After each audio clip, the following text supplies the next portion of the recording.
Good morning, everybody. It's Andrew Ross. I'm the Director of Content and Publisher at Chat Integrated Media, creators of the Great Canadian Aftermarket Trade Show virtual event, and publishers of Indie Garage and Jobber Nation. Today we have a special session, a live session with France Daviault, who's the Executive Director of the Canadian Apprenticeship Forum. She also has a strong background on the automotive side, having been a vice president with the Automotive Industries Association of Canada in the past, and some other connections to the aftermarket as well, and the automotive trades. Now, through the period of the pandemic, one of the areas of concern has been the ability for apprentices to continue with their programs. And with that in mind, the Canadian Apprenticeship Forum has conducted a number of research reports on ongoing research, and most recently. So, France, let me just kind of open it up to you and tell me a little bit about where the Canadian Apprenticeship Forum is at in regard to the trades, and then talk a little bit about the research that it's been conducting. Yeah, well, thanks, Andrew, for having me. And I'm really excited to be chatting with people from the automotive aftermarket world again. I think this is really exciting. And like you said, I had some great years at AIA. But yeah, the Canadian Apprenticeship Forum, I mean, maybe what I can just do, Andrew, if you don't mind, is just explain what we do, because I don't know that everybody knows what our mission is. So the Canadian Apprenticeship Forum has been around for 20 years. And we started out way back when, sort of like a sector council that looked at all the apprenticeship needs across the trades. So it wasn't industry based, it was really around the topic of apprenticeship, and brought all the stakeholders together that had an interest in that topic, including all the governments, the provinces and territories. So in 2008, the sector council funding sort of ended, and we turned ourselves into a membership organization. And what we do is we do research around apprenticeship, and then we send it back to the apprenticeship community in ways that are hopefully meaningful to them. So employers, governments, unions, apprentices, journey people, everybody is sort of part of CAF, we call it, the Canadian Apprenticeship Forum. And one of the things that we like to do too are things like this. Like, we try and spark conversations. We try and get everybody together, regardless of the trade, regardless of the political affiliation in the provinces. Like, let's talk about apprenticeship.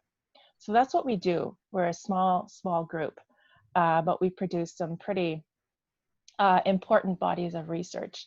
And so thanks for humoring me while I can, while I talk a little bit about the Canadian Apprenticeship Forum. No, for sure, because there are obviously a number of associations and groups, in automotive, and then specifically in the aftermarket, and the Canadian Apprenticeship Forum, being so broad based, hasn't had a lot of profile. I think it's fair to say, in the aftermarket. No, it's fair. And there's good. When I went from AIA to the Canadian Apprenticeship Forum, I was like, where is automotive? Like, we need to have some of these conversations, which is why I'm really excited to be here today. And some of during COVID, COVID's been hard for everybody. And there are things that are particularly sensitive when we talk about apprenticeship. And, apprenticeship, the hard thing about this topic is that it's regulated provincially. And so depending on the province in which you're at, some of the requirements may be different, and for the automotive service technician trade, the AST trade, some provinces are it's a voluntary trade. Some provinces it's a mandatory trade or compulsory trade. So there are differences, but the research can show a big overall picture. Mm-hmm. And just before I continue with that overall big picture, I don't see the chat, so if there's questions, I'm happy, Andrew, if you can just prompt me. Yeah, no, let me just introduce, because we have had some folks join since we started. Okay. So let me just kind of go through a little bit of the housekeeping here about feedback. There's a few different ways that our attendees can ask questions or provide feedback. Because this is on, a Zoom platform. So there's a Q&A, can post a Q&A, and we do have one question already that we'll get to in a minute, but I'll run through this. There's chat, and if somebody feels more comfortable in what they say in Zoom, putting your hand up, I can actually unmute you and you can ask a question live. Certainly don't need to do that, and then it becomes kind of a call-in show, which is fine by me. But I'll get to the question in just a minute. But let's talk a little bit about the research, and then then with that question. Yeah, I saw the question. It's a great one. But yeah, let's go to the research. So we've done some labor market research. So let's start with that. So how do we know? And this is pre-COVID, right? Because COVID just changes everything for everybody. But pre-COVID, labor market research that we recently did showed that, in BC, Alberta, and Saskatchewan, there are not enough ASTs in the system to meet current and future demand. Future demand is even worse. So that's specific for those regions of Canada. And overall, in Canada, hey, look at you, Andrew. And we'll just give the full screen here so people can see what we're talking about here, or what you're talking well, about. I better be right on with my stats then, if you're showing up the real deal. Okay. All right. Well, as you can see, automotive service technician, I mentioned that BC, Alberta, and Saskatchewan, so I'm not lying, are in the red. They're at risk. So basically what that shows you is, like I said, like the certification trend. So people registering for the apprenticeship AST program, if the trend continues like that in these regions, and, with these economic models pre-COVID, they show a certain demand for the future. And so that's where the gap is. And that's how they, the economists come up with where the biggest need is. So automotive service technician, boilermaker, and bricklayer are across the country where, and welder, where there's, sort of the biggest gap. Cook has been on that list forever. I mean, they've always needed certified cooks. But yeah, in terms of, the other trades, those are the ones in most demand. Now, it's interesting because and we have some hard times. Sometimes it's challenging getting this information from the provinces because they're the ones that track this stuff. But completion rates of apprenticeship programs for the automotive service technician in 2018, which is the latest data that we have, it was 56%. Right. So 56% of people who start an apprenticeship as an AST finish. That doesn't sound great. I know there are many factors, but it is 8 points higher than 4 years before when this was looked at. So there was an increase in completion rates, and it's around the same completion rate as the other trades like construction electrician, HVAC, and mobile crane operators. They're all around the same.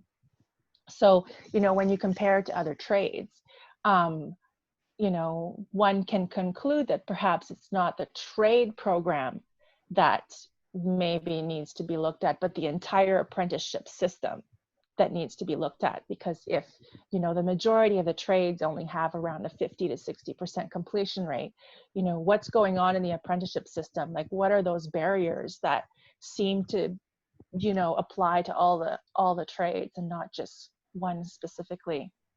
So, but the good news is that for the AST apprentices that complete the program, the Red Seal pass rate is 87%. Okay. So that's, that's a really nice Red Seal pass rate. So, one can conclude that the AST apprenticeship program is actually pretty good, because once they finish those years within the program, they're readily passing the Red Seal exam, where it's not the case in some other trades. Sure. The rate is lower. So, I mean, we can make some inferences. I have to admit that at the Canadian Apprenticeship Forums, we haven't dug into specifically the automotive trades to pick that apart. But I think the automotive industry, would probably be served well to poke around in some of that data and figure out what's going on, like why are people dropping out along the way. Sure. Now, I think this is a kind of a good opening. Sarah Bruce, who works with the Automotive Retailers Association based in BC, asked the question about whether you feel that compulsory trade certification encourages or dissuades apprentices. Now, the ARA has just recently announced that they're going to be conducting a lot of work on the topic to encourage participation in the trades. But do you have any feedback on other industries or from the aftermarket on compulsory certification that you can share that would be relevant? Unfortunately, I don't have statistics, and I don't want to just talk off the top of my head, because if you're looking in BC, and I know the ARA, I used to know Ken, who is there. That's a pretty big deal if you're looking at that. So I don't want to lead anybody down the wrong path. But what I can say is that we've done some research that's looked at, and other countries have done research. We like to compare ourselves to Australia, and looking at, okay, the apprenticeship system versus sort of a traditional post-secondary system that's outside of the trades. But the apprenticeship system itself does produce a longer term investment in the trade. So people who take the apprenticeship system or go through the apprenticeship system, the official apprenticeship system, tend to do better. They'd stay longer in the trade. They tend to report higher well-being in their personal lives and at work. So I don't know what to say about that. I don't have research, but that would be really interesting to see in automotive if there's a difference between the voluntary and compulsory. Now, Kevin Bell has put his hand up. I'm going to allow Kevin to say a few things. Good morning, Kevin. Joining. Good morning, Andrew. Good morning, France. Thanks for hosting this. I just had a quick question reflecting back on that chart that you had showed us, or the statistic sheet that we saw.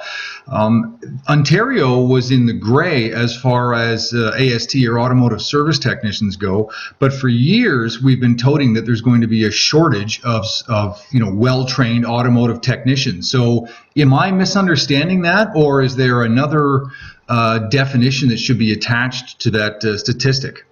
Thanks. Thanks, Kevin. That's a really interesting point. And I was looking at the stats yesterday just to prepare for this. And you're right. Automotive AST shows in Ontario that they have an ample supply. And I'm curious as well, because I know having come from AIA, we were also saying, carrying the red flag, saying, oh my goodness. So I can look into that. I don't have an answer for you. Like, this was done by economists with a tried and true methodology over the last years. It's taken from Stats Canada registrations. And I'm wondering if the problem then would be, or not the problem, but the difference would be in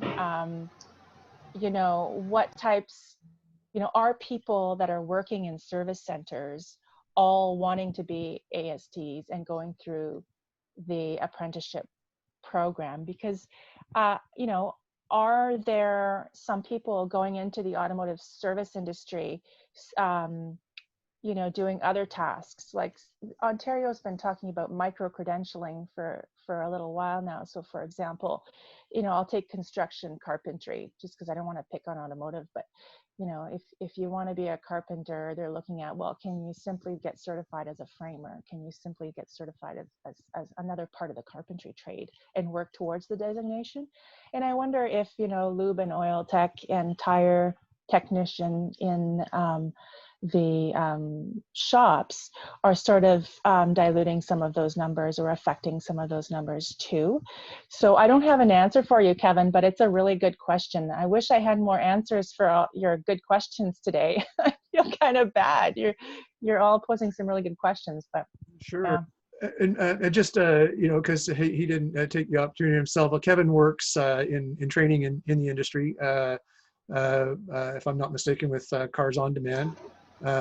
So it's that's correct, right, Kevin? Yeah, actually, I'm a trainer at Conestoga College, so we teach in the automotive apprenticeship program, level 1, level 2, and level 3. Right. Yeah. I just Yeah. want to introduce first. So it's very interesting to me because this is a topic between the supply and demand and what the industry was experiencing and what was seen to be through the numbers in Ontario in particular. The late John Norris and I had a number of conversations over the years, and he was always frustrated with the assertion that there weren't enough apprentices when he would, show me the numbers or talk about the numbers at length. The numbers, yeah. Were there. Yeah. And then talk to shops, and the shops would say, can't get one, So the truth is, I guess, somewhere in the middle. Yeah, that's a really good point, because I remember talking to John Norris, and he was a really big advocate for looking at the numbers, for sure. And these are the numbers that we're presenting with CAF. They're based on registration trends and completion rates, right? So how many are coming and registering as level 1 apprentices? How many, given the completion rate, are going to finish in 4 years? And then what is the demand going to be in 4 years, and do those match? And I don't, the economists are taking into consideration what the future is going to look like in 4 years. So it's not, nobody has a magic 8 ball of what, especially in the automotive aftermarket with all the technology just so rapidly changing. But yeah, that's a really interesting point. It's certainly not a new one. I mean, we certainly in Ontario, it has been a kind of an ongoing paradox, it seems. But one thing that does seem to be clear is that those individuals who do complete their apprentices do, as you suggest, tend to do better financially, feel better about themselves and their kind of self-worth, which we don't want to get too new age about it, but these things really matter in keeping you motivated and giving you a quality of life that you want. And there are certainly opportunities for apprentices to get through a path to ownership in a business as well, which is something that is not always a given. Having a full-on bricks and mortar business for every trade, especially those that are more sort of movable site-based.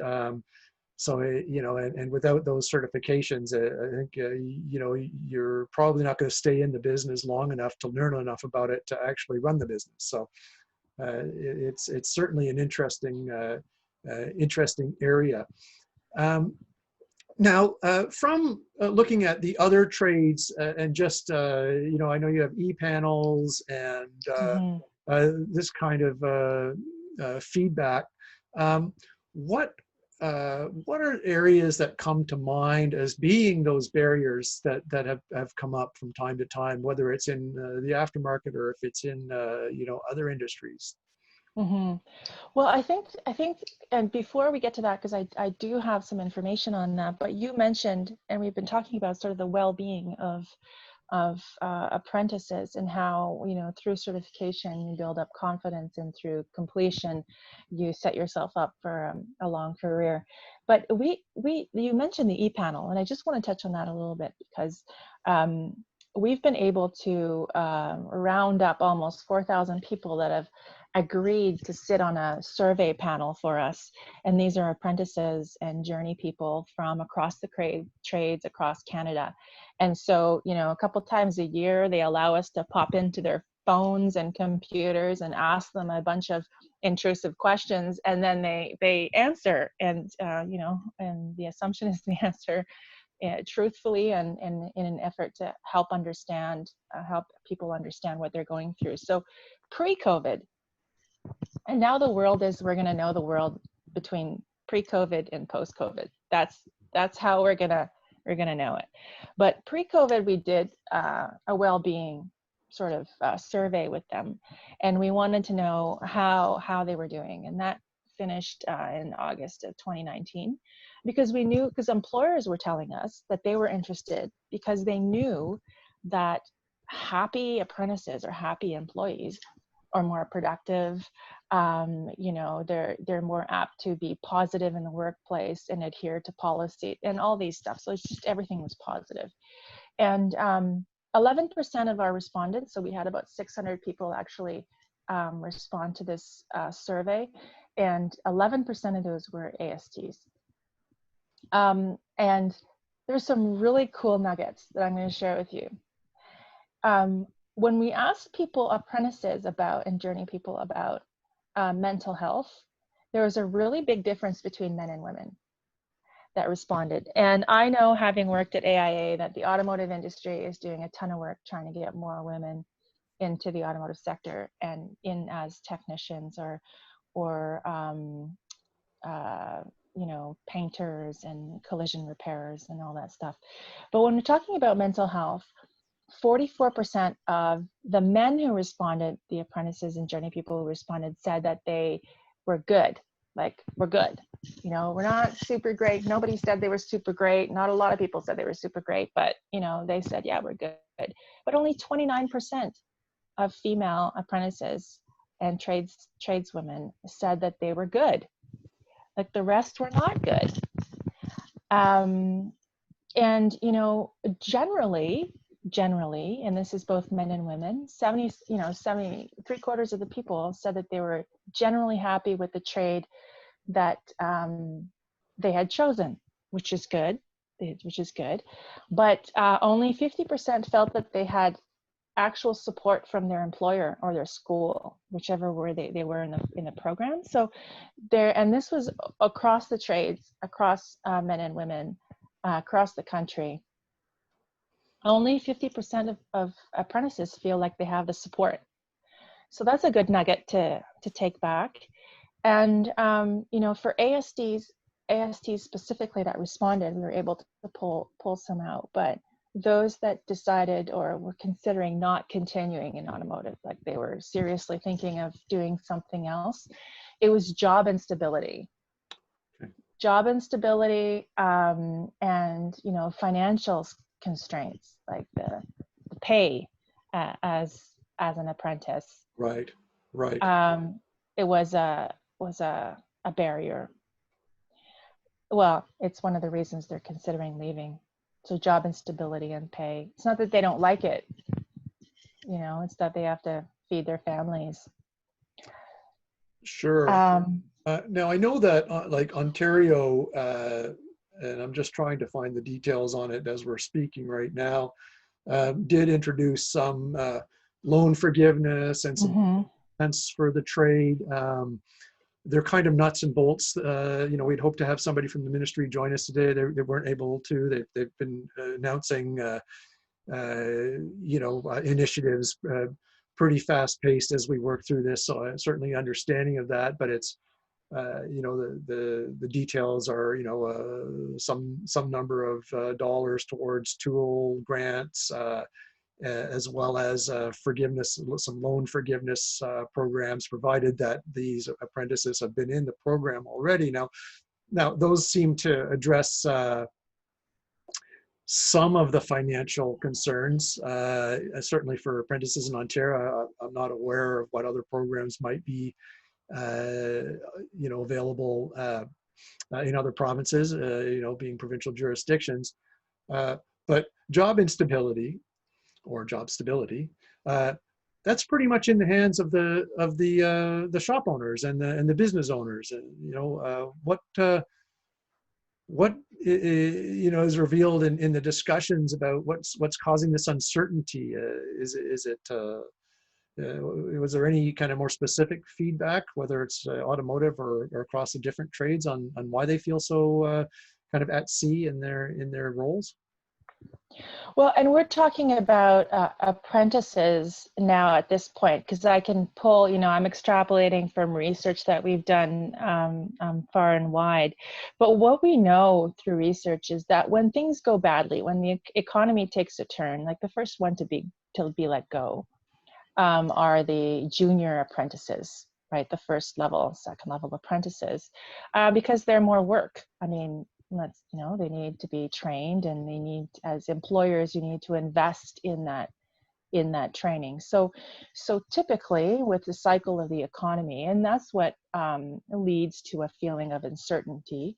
If you're dependent on the volume that comes in and something happens in your region, or it's a cyclical time of the year where work is relatively low, that doesn't provide for a whole lot of security. And we've been talking a lot with other trades, especially during COVID, where there's construction, for example, for the most part, was shut down across the country. Now vehicle service locations remained open as they were for the most part essential services, but for construction, for example, a lot of the apprentices, their training just halted, and their work just completely shut down. They were out of work. So not only did there was no training going on in school, there was also no work. So that takes a toll. And I mean, if we can talk about COVID a little bit more, the unemployment rate in the trades went from 9% to 29%, right. Because of directly related to the pandemic. And the majority, when we did our apprenticeship during COVID survey to these ePanel members, 80% or almost 80% of them who were in training in March, like everything stopped. And so the employment is really cyclical. And even though, so my point being, sorry, I'm rambling. My point being that in 2008, I think was the last recession, right? The apprenticeship system took a hit because employers there's not a lot of money to go around, and so apprentices were cut in terms of employer sponsors. And what happened is that it took almost 10 years to rebuild the pipeline of trades, and we're still not there. Right. So what we're trying to tell the apprenticeship world at this time during this pandemic is, okay, it's hard to retain your employees because there's not a lot of work or there's no work, but you cannot let your apprentices go. Well, you can, but it's not good for the long term. That we're encouraging provincial governments and the federal governments to find ways to incent employers to keep apprentices on board and to give them work, to give them hours, even though there's not a lot to go around, because we're already behind and in some portions, some regions, in terms of people in the pipeline to do the work. And so this is just going to set us back a lot. And the federal, you mentioned, Andrew, that the Ontario government talked about there's the loan forgiveness program, and again, because we do research, I was curious, and what people thought of, what the apprenticeship world thought of all these programs going on. Like, do they work? Because you know, during the elections or during this time, you know, it's great for politicians to go up and just say, look at all these wonderful programs that we have to support apprenticeship. We have the tool tax credit, we have the incentive grant, the completion grant, the, you know, the loans and all this stuff. But here's the deal.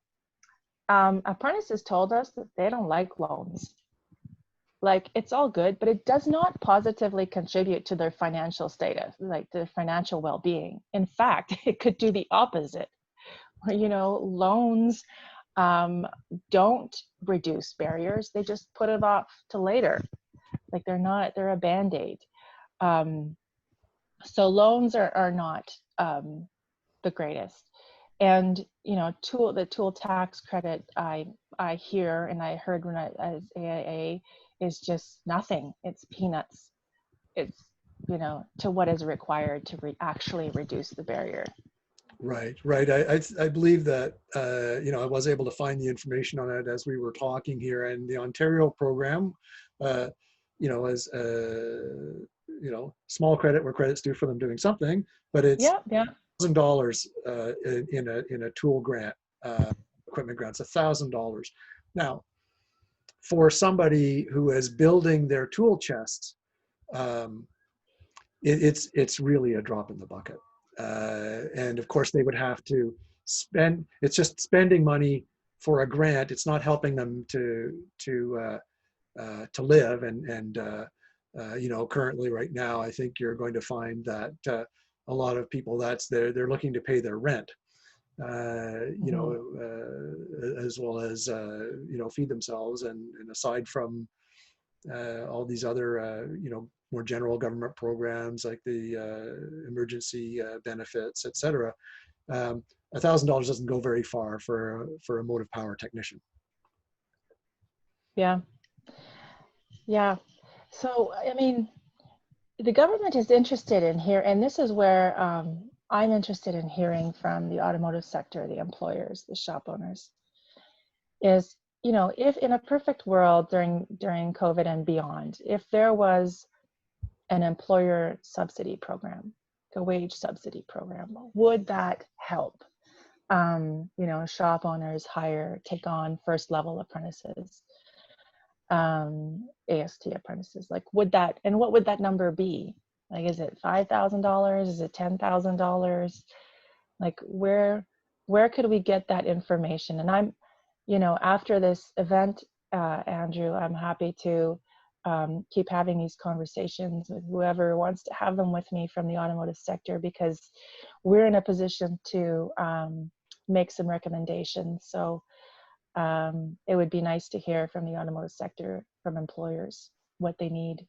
Yeah, no, I mean, that's the thing. I think, you know, too often we you know, hear of these programs, and I certainly appreciate in the current environment, there's been a real rush to get things in place, but under normal circumstances, I again personally feel that sometimes there hasn't been a lot of consultation going on, and it's simply you know, whether it's you know, if it's an election year, it's something to you know, little bits of candy for different parts of the economy, or but not really talking to in depth necessarily to all sectors of the different industries to find out what would really work. You know, in talking to shop owners, I mean, there are and have been, and they come and go in the different programs and different assistance areas, but even just administering those, you know, as if it's a smaller shop, is a job in itself. And you know, trying to keep your paperwork straight for your apprentices, even if you're absolutely dead set to have them come on board and stay on board, and maybe in some cases, you know, as a full-on transition plan to hand off the business to them some years down the road. You know, in addition to showing them the ropes of actually doing the job, then you have the additional responsibility of administering a significant portion of that apprenticeship process for them. And a lot of shop owners, you know, it's simply too much. You know, it's a big burden, right? So. Yeah. And I'm also curious in the automotive sector, you know, what we hear across other sectors is that a lot of employers are really reticent to give a level 1 apprentice, like to sign them up, to register them, right? So this whole, like for years and years, we've been saying in Canada, okay, you can go to university. We've been telling youth, you can go to university, you can go to college, or you can do just this thing called apprenticeship. And that's, you know, you work while you earn. Imagine that. You won't have any debts, you're going to get paid and all that good stuff. And all you have to do after high school is go knock on that employer door with whatever trade you're interested in. And there's such a skills gap that they're just going to take you on, and there you go. You know, you're off to the races. We've been saying that for years. We've been promoting that, and that is not reality. That is not what happens out there. You know, kids get out of high school and shop classes are kind of here and there, depending on where you are in the country. And you get out of high school and you think you can just go to a shop and knock on the door and say, hey, I'm here, I want to be a level 1 apprentice. And, you know, some of the employers are telling us, I don't think so. Why don't you come back when you have some experience, you know, working with tools, look under the hood of a car, like at least know what you're doing. And so a lot of people now are sort of going through the pathway of going to post-secondary first, or doing a pre-apprenticeship, depending on where you are in the country, to get that exposure, because employers hiring that level 1, that is one of the biggest barriers to apprenticeship that we've heard through our research. Sure. Now I'm gonna, you know, just I hope I'm not kind of being too presumptuous here, to see if Kevin Bell, if he has any comment on kind of that area and what they're hearing from apprentices. How does what you're hearing now jibe with what you're seeing at Conestoga? I can absolutely contribute to that, and we have several programs which are post-secondary programs that prepare the apprentice, and they were designed around high school graduates, but we have lots of second career adult students also participate in these programs. And now when they go out and they try and secure a job in the automotive industry, they've got a credential behind them, they've got a college certificate or a college diploma, 1 or 2 year program, and they are so much better prepared for the trade. And in speaking with local employers on some of our panelists and some of our forums, they really appreciate that the student is not just coming out of high school and, okay, you took shop in high school, that's great, but we all know that in the province of Ontario, the high school has got a huge spread of, well, depending on geographically where you are or which school you're at, the automotive program has a massive variance. Some schools are building little rubber wind-up cars and sending them down the hall, and that's their automotive program. And of course, others have got full-blown shops, and they're getting their hands dirty, and they're working on live vehicles.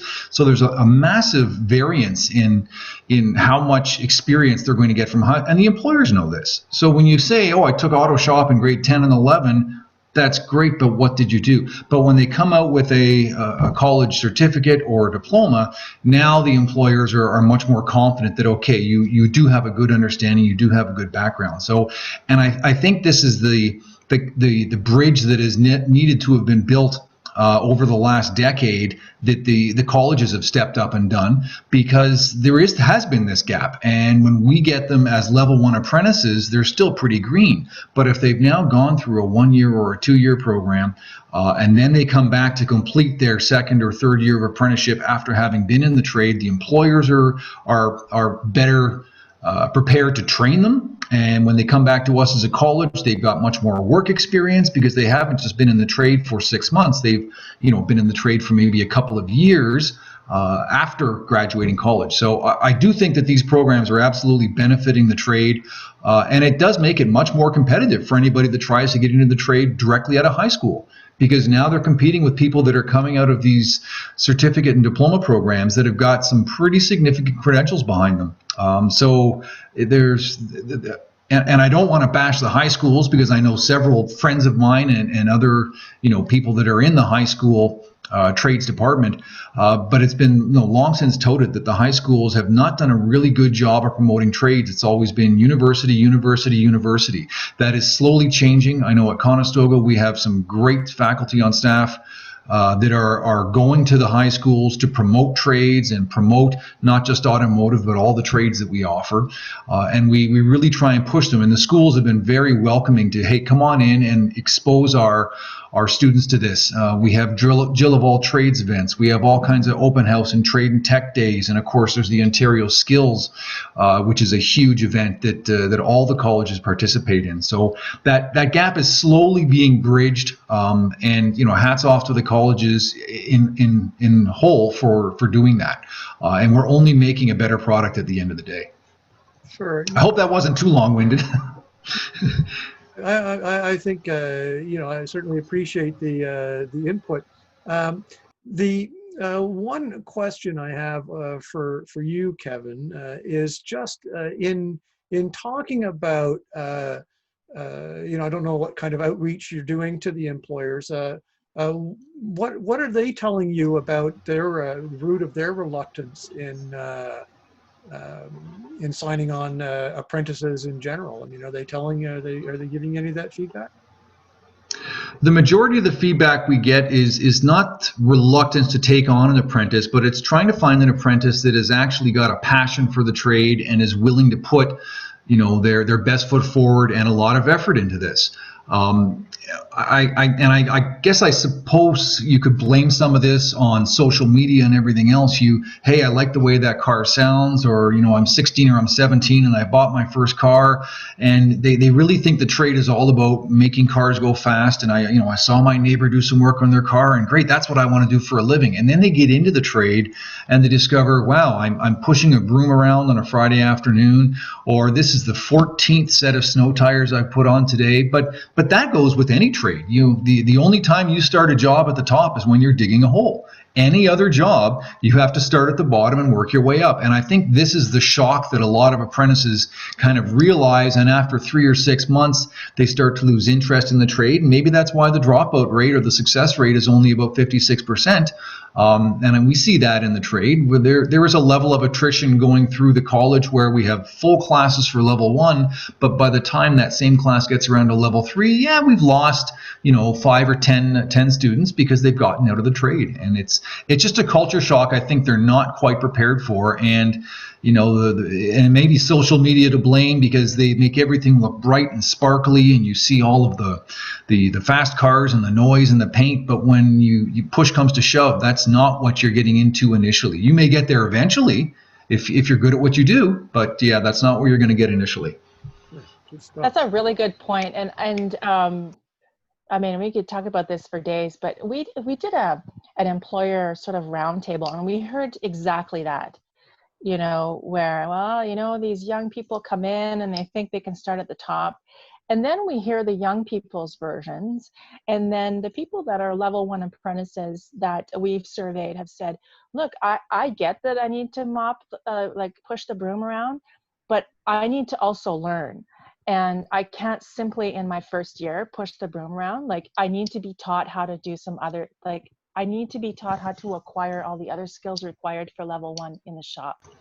So I think there's but I agree with you. I mean, we're trying to promote the trade, so we're going to show the good stuff, right? Sure, absolutely. And following up on that, just briefly, what I have said to some of my apprentices who will approach me in year 2 or approach me in year 3 and say, I'm still doing snow tires and I'm still doing all the entry level work, and I'm just not getting exposure to all the the stuff that we're learning.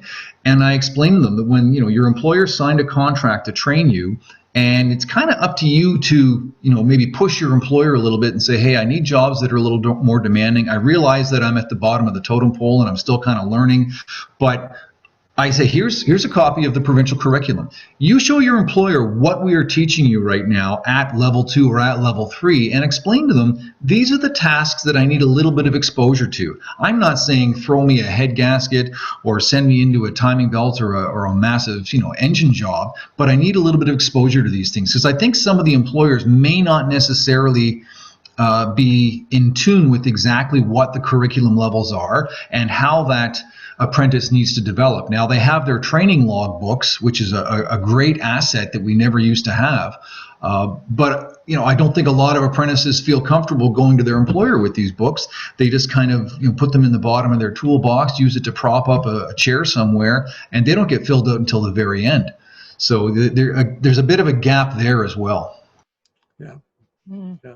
Yeah, so it sounds like there needs to be, again, just promoting. It's not necessarily something that's a program, but just a general advice to, try to take a very collaborative view of the apprenticeship program on a one-to-one basis within the shop environment to ensure that everybody understands what the requirements are. Yes, I would agree. There's a lot of great employers out there. There's a lot of great apprentices out there. It's just a bit of a struggle sometimes for apprentices, depending on where they're working and what the employer expects of them. And I've said this before and I'll say it again. It's difficult to start off at a shop as an apprentice, and then you complete your apprenticeship and now you're a licensed tech. But if it's a smaller shop, they are always going to see you as that co-op student. They are always going to see you as that apprentice, because that's how you were introduced to them. And you really have to work a little bit harder and prove yourself. I mean, I went through that in the trade. I started as a co-op student and I got my license at the same shop. And they always kind of saw me as a co-op student or as an apprentice. And every once in a while you get an opportunity to prove yourself, and they go, oh, hey, look, the new guy actually knows a little bit. He's learned a few things. So you really have to prove yourself, but you can't give up. You can't just kind of cruise through the industry thinking that everything's going to fall into place. You really have to put some effort into it. And employers recognize that. Our good employer will recognize that, and they're looking for dedicated and passionate apprentices. Yeah, and like with every, all the trades, there are some employers that are fantastic with apprentices and really stick, and they understand the requirements and the skill sets of the levels, and they work towards ensuring that the apprentice has those skills. And then there are some where, that's not the case. And I agree with you to a certain, I agree with you that apprentices need to advocate for themselves.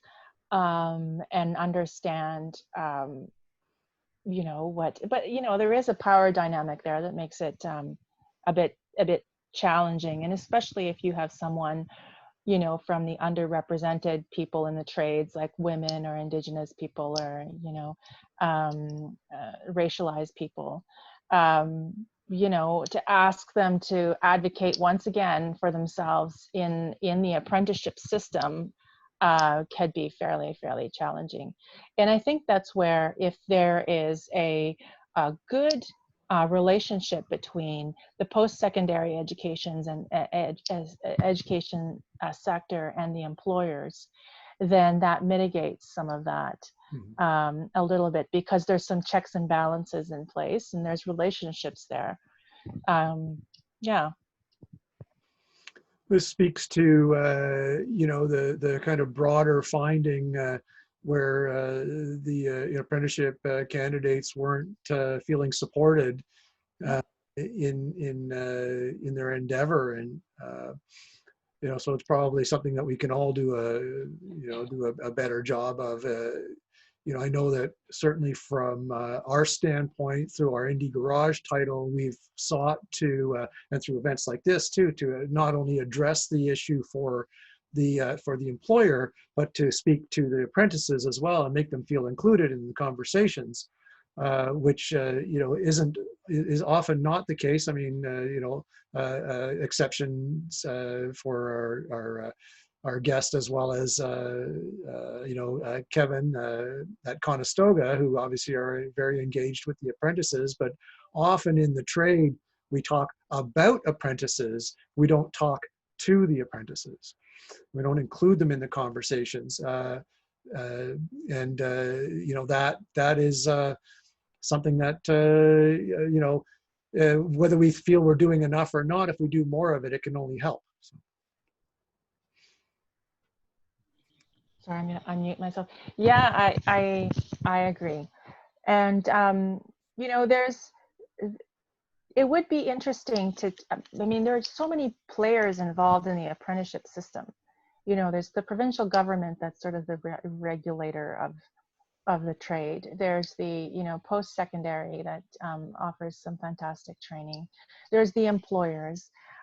So, you know, I don't know who is responsible, I guess, for really identifying and tackling those barriers and reducing them. Like, we're talking about barriers to completion, right? Because the ultimate goal is to get the apprentices who sign up, who have an interest. I mean, you're going to have attrition because some of them, you know, didn't know what they were getting into and it's not for them, and that's fine. So that attrition is fine. But to lose people along the way because they're not feeling supported or they have financial restrictions, you know, they need to make a hard choice. That shouldn't happen in a world where we keep saying that we have a skills gap and a skills shortage in the trades. And so, you know, the trick is how to bring people together to address those barriers. And it's really challenging. You know, I just, from my experience working in the aftermarket, you know, because there's such differences, compulsory versus, you know, voluntary in some of the areas, and, you know, the involvement of the provincial government in the recruitment and the support of apprentices varies. I mean, it's a tricky thing. We don't have the answer at the Canadian Apprenticeship Forum. I don't know if you do in automotive, but it's tricky. And, you know, how do we start reducing those barriers? Is it the government that has the biggest role to play? Is it employers that have the biggest role to play? Like, who's ultimately, the buck stops where? Yeah, I mean, you know, in my you know, modest view, I think, you know, the truth is kind of all of us have some role to play. I do think you raised a very important point in not to put too much on the shoulders of the apprentice who's already taking a risk, may already be making a decision to become involved in the trades where perhaps their parents would have preferred that they go to university, despite, but they're, you know, maybe they prefer to do this, and to, you know, kind of recognize that that there has to be maybe not a meeting in the middle. Maybe the employers need to come a little bit more than the middle across to ensure that they're supported and make sure that they understand what the challenges and the opportunities are as well. Many do, for sure, but you know, from an apprenticeship standpoint, there's a limit to how many apprentices any individual business will take on. So even the smaller shops, the mom and pop shop, as we call them, to ensure that you know, they make sure that they're continuing to get trained and continuing to get motivated. If they see them getting a little bit down, looking a little demotivated, to take the initiative there and say, well, you know, what's going on? Do you need tougher work? Yeah. You know, is there something that's going to that you're missing, or is it something else entirely different? Maybe again they're getting pressure from home to go to university or college for a different kind of area. There can be a lot of things, and sometimes, as you suggested, it's not. Maybe automotive isn't for them, but that doesn't mean the trades aren't for them. Maybe. Right. Well, they'll take them somewhere else. They'll take that person somewhere else in another trade. But yeah, you're right. And, you know, employers have a business to run. Like you know, they need to run the business. And so we know that, you know, it's the bottom line that we need to talk in terms of dollars and cents, honestly, with employers. So how do we convince employers that investing in an apprentice, you get back more, right, than what you've initially invested? And we tried this at the Canadian Apprenticeship for years. We put out this amazing business case you know, the federal government helped us to do some research around the cost of apprenticeship for employers and what you get in return. And, you know, back 8 years ago when we did this, it was $1.47. That's the number that came up. So, you know, for every dollar you invest as an employer, you get back $1.47 at the end of it in increased productivity, you know, and increased whatever customer service and things like that. So, I mean, I don't know, does it take that? Like, do we need to continue down that road? Does that speak to employers? I don't know. We continue to think that maybe we can. I think, you know, money is always part of the equation. You know, these days, of course, all the equations have been kind of thrown up and jumbled in the air because things are very different. I know a number of shops that I've spoken to have had, as I mentioned earlier, had their apprentices opt to stay out of the shop. You know, some had at-risk individuals in their homes, so they need to do that, and there's a lot of individual reasons for that. You know, I think for me, when I look at the earlier research that we saw, what was in the pipeline in Ontario, saying that things were good, we know that they're not necessarily perfect, and you know, some red flags in BC, Alberta, and Saskatchewan. We can only assume that those situations have become worse throughout the last 6 months. And I don't think there's anybody in any of the trades or any sector of the economy that isn't very concerned about the path forward for even long-term employees. Just to sharing something from Alan McClellan from Centennial College in my conversation earlier was that it is very important, and we've talked about it here too, very important to ensure that that pipeline is there, that they continue to get certified, so that there's someone in the bays tomorrow. You may find a lot of the, you know, more senior technicians that they actually want to stay out of the bays. Maybe they're ready for retirement. Maybe they're a little bit early on it, but maybe they're taking the opportunity of today to leave. You want to make sure there's somebody to take their place today, tomorrow, and 6 months from now. So. Yeah. And just to add to that quickly, I think we can all agree there's been a negative stigma around the automotive repair industry for decades and decades and decades. And while in the last 15 or 20 years, the province has done a good job of promoting it, and we're trying to, you know, increase the level of professionalism. I think some of this onus falls back on the apprentices and on the technicians themselves, is that if you want to be paid like a professional and you want to be treated like a professional, then you need to act like a professional. And that's not always the case in some shops and some businesses. So, you know, some of this stigma that goes with the trade needs to be, you know, put back on the technicians themselves. And if they, you know, they want to raise the bar a little bit and, you know, act like a professional, and I mean the verbiage that they use and the attitude that they may have, being a member of several different automotive forums, you can, you know, I can kind of appreciate where they're coming from. But that's part of it as well. Sure, that's fair. That's fair. These are all things that can be addressed. They don't take a great amount of technology or investment, you know, from the standpoint of how you behave and comport yourself within the operation and outside of the operation. You know, something that anybody with you know, a head on their shoulders can think about. And I think we're in an age now where more and more people are starting to recognize that we need to think about these things as a member of a society with an increasingly diverse workplace, and some real you know, imperatives to act appropriately. Yep, I agree. I absolutely agree.